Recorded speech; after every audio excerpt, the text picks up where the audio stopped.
Welcome again lecture 35 जे MCQs part के पाण पढ़ी रहिया आहियूं and 35 lecture J MCQs part में पाण सब खां पहिरियों जो एमसीक्यूज़ पढ़ण वारा आहियूं उहो आहे what are asteroids primarily made of. जेके एस्टेरॉइड्स हूंदा आहिनि उहे प्राइमरली तौर ते कहिड़ियुनि शयुनि जा ठहियल हूंदा आहिनि। ऑप्शन खे ॾिसूं था पिया त फर्स्ट ऑप्शन ए आहे ice and dust, B option आहे metal and rock, C option आहे hydrogen and helium, number D option आहे मीथेन एंड अमोनिया।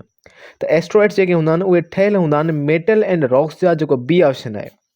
एस्टेरॉइड्स जेके हूंदा आहिनि उहे ॿिनि शयुनि जा ठहियल हूंदा आहिनि, या त उहे रॉक्स जा ठहियल हूंदा आहिनि या मेटल्स जा, वरी ॿई शयूं हिकिड़ी एस्टेरॉइड में गॾु मिलंदियूं पियूं हूंदियूं असांखे।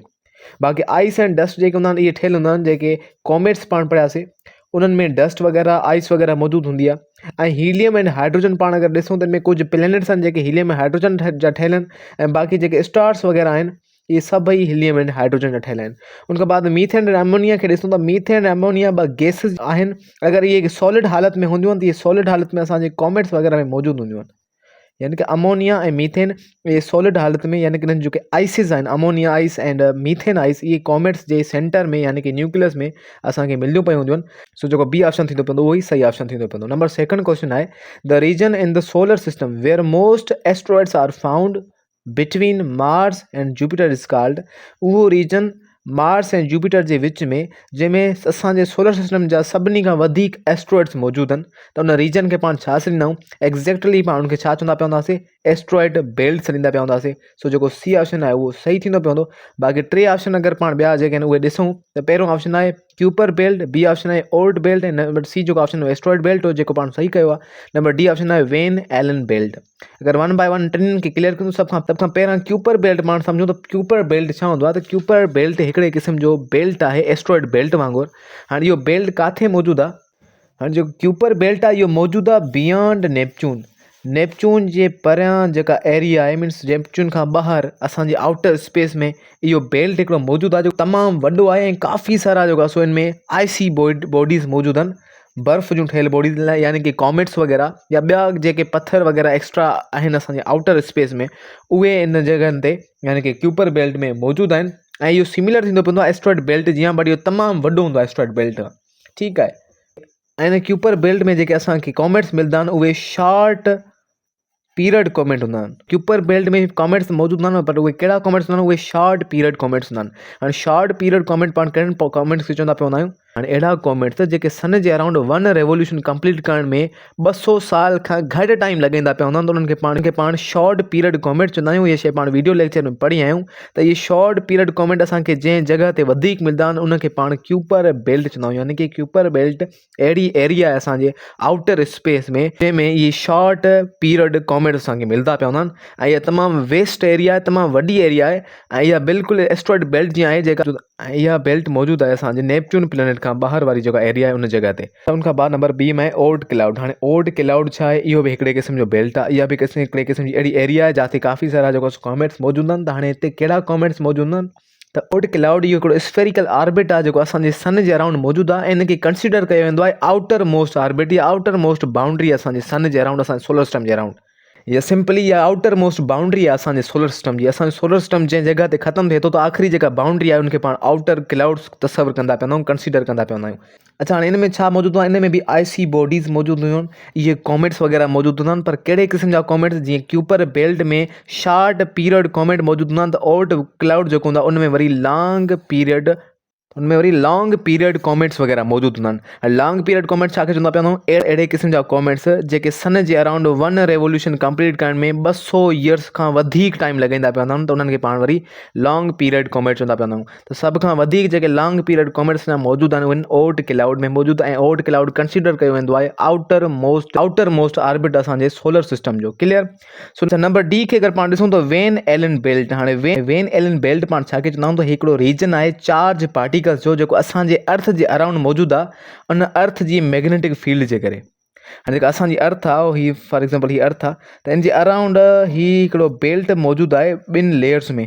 ठीकु आहे, जेको चार्ज पार्टिकल जो आहे, चार्ज पार्टिकल्स जो, यानी कि पॉजिटिव चार्ज ऐं नेगेटिव चार्ज पार्टिकल्स। ठीकु आहे।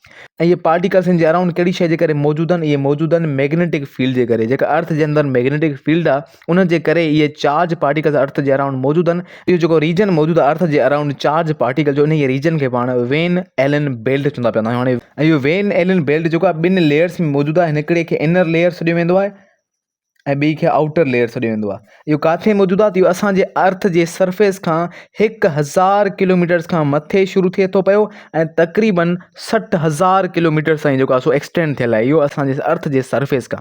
ऐं इहो सभ खां पहिरियां डिस्कवर कंहिं कयो त वेन एलन बेल्ट आहे। में जेको लफ़्ज़ वेन एलन आहे इहो ई उन साइंसदान जो नालो आहे जंहिं वेन एलन बेल्ट खे डिस्कवर कयो हुयो ऐं उन साइंसदान जो मुकमल नालो हुयो जेम्स वेन एलन।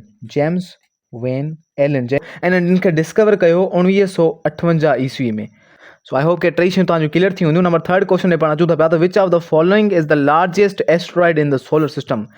हेठनि मां सभ खां वॾो एस्ट्रॉइड कहिड़ो आहे सोलर सिस्टम जो? त ऑप्शन खे पाण ॾिसूं। ए ऑप्शन में आहे Ceres, B option Vesta, C option आहे पलास, नंबर डी ऑप्शन आहे नॉट। त जेको सेरीज़ आहे ए ऑप्शन इहो ई सही थींदो पवंदो। सेरीज़ इहो एस्ट्रॉइड आहे जेको सोलर सिस्टम जो लार्जेस्ट एस्ट्रॉइड आहे ऐं उन खां बाद जेको वेस्टा आहे बी ऑप्शन इहो सेकंड लार्जेस्ट जेको आहे सो एस्ट्रॉइड आहे असांजे सोलर सिस्टम जो सेकंड लार्जेस्ट एस्ट्रॉइड।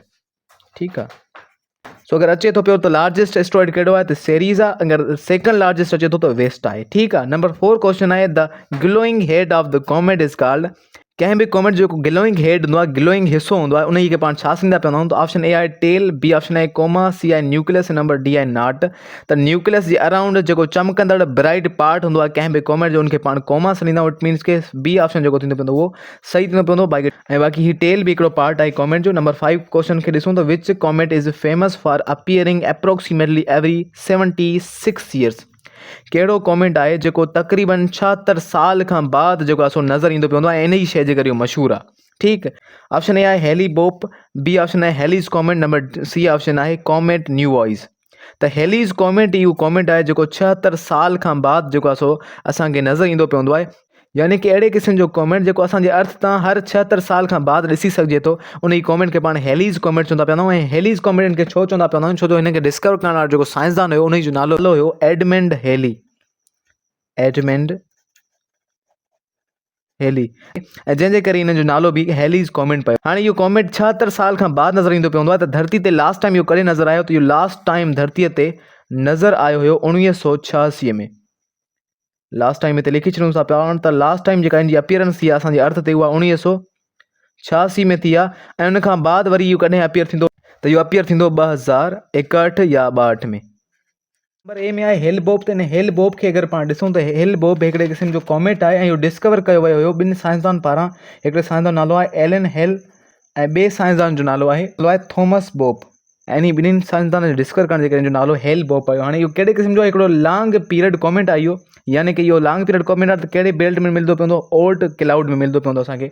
ऐं इहो कॾहिं डिस्कवर थियो हुयो? इहो डिस्कवर थियो हुयो 1995 ईस्वी में। ठीकु आहे। सभ खां पहिरियां जेको इहो 1995 में ऑब्ज़र्व थियो, उनखां बाद 1997 ताईं जेको आहे इहो ॾिठो वियो हुयो माण्हुनि पारां। उनखां बाद अञा ताईं जेको आहे इहो वापसि मोटियो न आहे, यानी कि हिनखे वरी पाण कोन ॾिठो आहे। नंबर सी आहे त कॉमेट न्यूवॉइस। त कॉमेट न्यूवॉइस जो नासा तरफ़ां ऑब्ज़र्व कयल हिकिड़ो कॉमेट आहे जेको 2020 में ऑब्ज़र्व थियो हुयो। ठीकु आहे। सो इहे कुझु इंपॉर्टेंट कॉमेंट हुआ। उनखां बाद नंबर 6 क्वेश्चन आहे a meteoroid that enters earth atmosphere and burns is called. अहिड़े क़िस्म जो मीटियोरॉइड जेको अर्थ जे एटमॉस्फेयर में दाख़िल थींदो पियो हुजे ऐं उहो सड़ी वेंदो पियो हुजे, त अहिड़े क़िस्म जे मीटियोरॉइड खे पाण कहिड़ो नालो ॾींदा पिया आहियूं? ए ऑप्शन आहे मीटर, त मीटर त बिल्कुलु न थींदो पवंदो। बी ऑप्शन आहे मीटियोर, सी ऑप्शन आहे मीटियोराइट, नंबर डी ऑप्शन आहे एस्ट्रॉइड। त एस्ट्रॉइड ऐं मीटियोरॉइड इहा शइ बि ग़लति थींदी पवंदी। एस्ट्रॉइड का ॿी शइ आहे। मीटियोरॉइड जेको हूंदो आहे उहो ख़ुदि हिकिड़ो पार्ट हूंदो आहे कंहिं बि एस्ट्रॉइड जॾहिं कोलाइड कंदा पिया उन्हनि जो, या कंहिं कॉमेट्स जे कोलिजन खां बाद इहे पार्ट्स मिलंदा पिया आहिनि, त हीअ शइ त कोन थींदी पई हूंदी। बाक़ी अगरि पाण ॾिसूं था पिया मीटियोरॉइड खे, त मीटियोरॉइड पाण चवंदा पिया अहिड़े मीटियोरॉइड खे जेको धरतीअ जे एटमॉस्फेयर में दाख़िल थियो हुजे ऐं मुकमल तौर ते सर्वाइव करे धरतीअ जे सरफेस ताईं पहुतो हुजे ऐं उन सरफेस ते पहुतल पार्ट्स ऑफ मीटियोरॉइड खे पाण वरी मीटियोरॉइड सॾींदा पिया आहियूं। सो जेको बी ऑप्शन आहे मीटियोर, इन खे पाण शूटिंग स्टार बि चवंदा आहियूं। ऐं इहो ई उहो मीटियोरॉइड हूंदो आहे जेको धरती जे एटमॉस्फेयर में अची करे बर्न अप थी वेंदो आहे, सड़ी चुको हूंदो आहे। इन खे पाण शूटिंग स्टार बि सॾींदा आहियूं ऐं इन खे पाण मीटियोर बि सॾींदा आहियूं। आई होप कि तव्हांखे जेको आहे सो MCQs वग़ैरह सम्झ में आया हूंदा। बाक़ी मां करे सफ़ा ख़राबु छॾियो आहे। आई होप कि तव्हांखे सम्झणु वक़्तु इहा शइ दिक़त न कंदी पई हूंदी।